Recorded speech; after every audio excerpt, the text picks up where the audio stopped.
إن أعجبك الفيديو لا تنسى الإعجاب والاشتراك في القناة. The fourth question is from Sohag Ahmed. Sir, please debate with David Woods or say something to him as he says lot of rubbish things about you and other Islamic scholars. This person, Sohag Ahmed, and few other Muslim brothers have been continuously asking this question that, oh, why Dr. Zakir Naik not debating with David Woods, and they keep on asking this question several times, and I didn't think it was important, but now finally I've taken the question to give them the reason. Firstly, you have to understand that anyone that challenges a person, it's not required that you should accept the challenge. As far as you realize, there are many non-Muslims who are becoming famous just by trying to criticize a popular person. Generally, it's a general rule, whether Muslim or non-Muslim, if he criticizes a popular personality or a celebrity, that person becomes famous. This is a common thing, it's nothing new. So because of that, David Woods is one of the Christians who has spoken against me and spoken against some of the other Muslim scholars, and he tries to challenge them. Why I have not accepted such challenges? The reason is that, first of all, we should not give publicity to such people.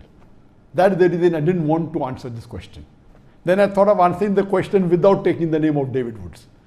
If you go to David Woods' YouTube, you find that he has spoken against me, and those videos he had made against me gets views more than 1 million or close to 1 million. So we're giving him free publicity. There was a time when I was involved in the Dawah in my initial stages in the early 90s, and when internet was new. In the mid-90s, internet was new, and when I went to America in the mid-90s, one of the first sites that was against Muslims was Answering Islam, and the person who used to run this site was Joshin Katz. And that time we were new in the field of Dawah, and when anyone wrote against Islam, I used to go out of the way and reply to them. Anyone wrote against me, I used to reply to them. And then I realized the moment we reply to them, you have another 10 counter questions. So what we realized, that my positive work is being stopped.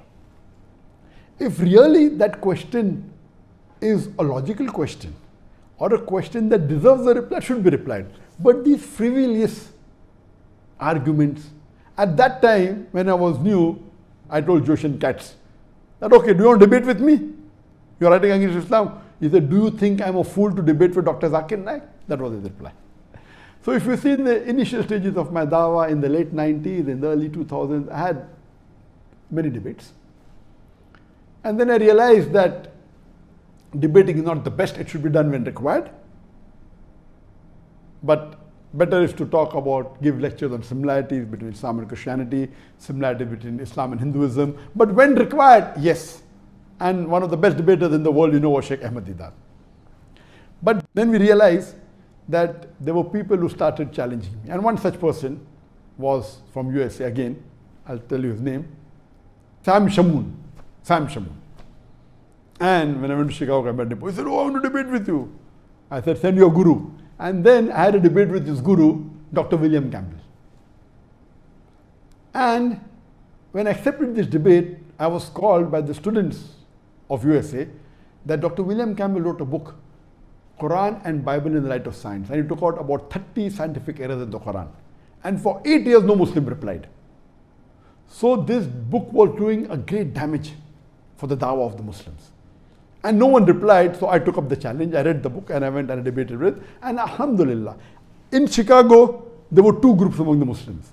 One group was against the debate. What is this? No one replied. And now this Zakir, who is this young man coming from India, how will he reply? So half the Muslims were against the debate and half the Muslims were for. Alhamdulillah, the debate took place in Chicago and Allah's help was there. Allah's mercy was there, and it was a very successful debate. So much so that after that, alhamdulillah, William Campbell, who got a doctorate in writing a book against Islam, mashallah, it lost its popularity. Later on, then I made a policy that after my video started becoming popular, then I had a rule. I will only debate with those people who are popular. Then we realized that those people who are not popular started challenging to become popular. And I'll give you a very good example. You know Sheikh Ahmed Deedat, he debated with Jimmy Swaggart. And Jimmy Swaggart that time was one of the most popular televangelists. He was multiple times more popular than Sheikh Ahmed Deedat. Many people told him, don't go, he will chew you and spit you. But Alhamdulillah, Sheikh Ahmed Deedat had the help of Allah and he gave a knockout to Jimmy Swaggart. We have another example, he debated with Anis Furosh. Anis Furosh wasn't known at all. But when Anis Furosh debated with Sheikh Ahmed Deedat, Alhamdulillah, won him lock, stock and barrel, but Anis Furosh became popular. So what we realize that when you debate with someone who's popular and an unpopular person debates with a popular person, the unpopular person becomes famous overnight. So why should we make the unpopular Christian missionaries as popular? So then I had a policy that anyone wants to debate with me should minimum have at least 2% of the audience that I have in my largest gathering. And earlier I said that anyone who can gather 10,000 people individually for a lecture, I will debate him. After that, there was a middle person who requested him to debate with Sri Ravi Shankar. And you know Sri Ravi Shankar is one of the most famous Hindu preachers in the world. One of the most. It comes in number 1, 2 and 3. And he has a large following. He has a audience of 20,000, 50,000, alhamdulillah. I accepted the challenge and we had a debate in year 2006 in January in his hometown Bangalore. And Allah's help was that it was a very successful debate. The topic was concept of God in Hinduism and Islam in the light of sacred scriptures. Since 2006, there are many people who challenge me for a debate. And when anyone challenges me, I say that I don't waste my time. There are hundreds of people who address large audiences. They're very popular. And my largest gathering that I have given a lecture is previously was in Kerala, then it was in Kishanganj, Bihar, where more than 1 million people attended. So 2% of 1 million is 20,000. So my criteria was I would not mind debating any non-Muslim on any topic of comparative religion as long as he can gather minimum 20,000 people for his live lecture. Not a conference. In conferences there are 20, 30 speakers. They might not have come for him particularly. So if a person gives a solo lecture and if he can get audience of 20,000 people live, not on the YouTube, not on the Facebook, 20,000 live sitting, then I don't mind debating him. And what I'm asking is not something which is difficult. There are hundreds of Hindu preachers in India who have audiences more than 20,000. There are hundreds of Christian missionaries who have audiences more than 20,000. So I tell, if people like Sam Shamoon or people like David Woods want to have a debate, let them become popular. Why do they want to ride on my bandwagon? And if you can't get that gathering, only thing you have to do is convince with your material any other Christian preacher. There are many. Franklin Graham is there, Billy Graham is there, Morris Cerullo is there. There are many. There are 100 speakers that I know in Christianity who have given live lectures to more than 20,000 people. What you have to do is catch one of them and convince them that your material against me is logical and give it to them. I will have a debate with them. Why should I make you famous overnight? I heard 1 or 2 of his videos that ذاكر Naik is a joke. It is. What he's talking is rubbish. But the moment I reply to him, he becomes famous.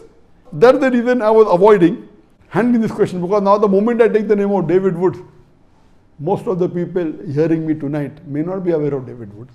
A small percentage maybe. They will go and check, he will become famous. And let me tell you, there are many other people. There was a Dai by the name of Muhammad Hijab. And he came to meet me in Malaysia last year. And he's a fan of mine, he's a good Dai. He personally had a debate with David Woods. I have not seen the video, I was supposed to watch, but some of my colleagues saw it and they told that Brother Muhammad Hijab, he gave David Woods a knockout. So when others can do the job, why should I waste my time? That's the reason previously we used to reply on the internet. Now we don't. Because the moment you reply, they'll give a counter reply and your work of positive dawah suffers. So that's the reason anyone who wants to debate me, this criteria is there.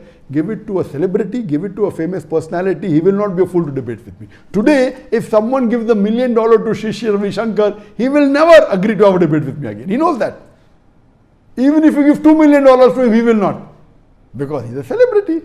He will lose his following. And he already lost many people in that debate who were his followers, who called him God. They accepted Islam. So that's the reason I request David Wood to convince any of these 100 Christian missionaries who are popular, who can have audience of more than 20,000, convince them. If he cannot convince them, why does he want to have a debate with him? When he cannot convince his own Christian brother that the material of his is enough to answer my lectures, why is he wasting his time? These people are only riding on the popularity of other people. Otherwise, he is unknown. And I request the Muslim brothers, please don't waste your time. Please don't waste your time. The person who asked me this question should have, in fact, known that Brother Muhammad Hijab, he had a debate with him and I already answered him. So why should you make David Wood popular? So hope this answers the question. And because I made this criteria since 2006, in the last 14 years, no one has ever wanted to debate me. One of the fans of Sadhguru told me, will you debate Sadhguru? And Sadhguru is a popular person, is not as popular as Sri Ravi Shankar, but he's popular. I told, okay, I accept it, I know he's popular. Okay, if he wants to debate with me, I'm not interested in debating him. He wants to debate, he wants to speak against Islam, wants to challenge me, I'll accept it.